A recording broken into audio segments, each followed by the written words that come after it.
throwing out, blocking me. So in my room, not to let me speak, this is too much, yes? You come here at least, and when I'm taking the microphone, you give me a respect. And what happens tonight, this is a respect. Look how many people there are in this room.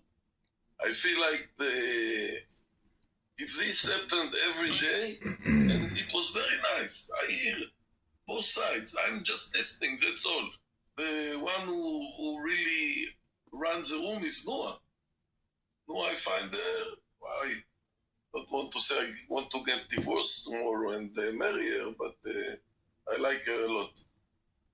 And she did a very good job, and I just offer, and all the people who are resistant, the Prince, the Daniel, the El Moro, it was nice. It can be nice.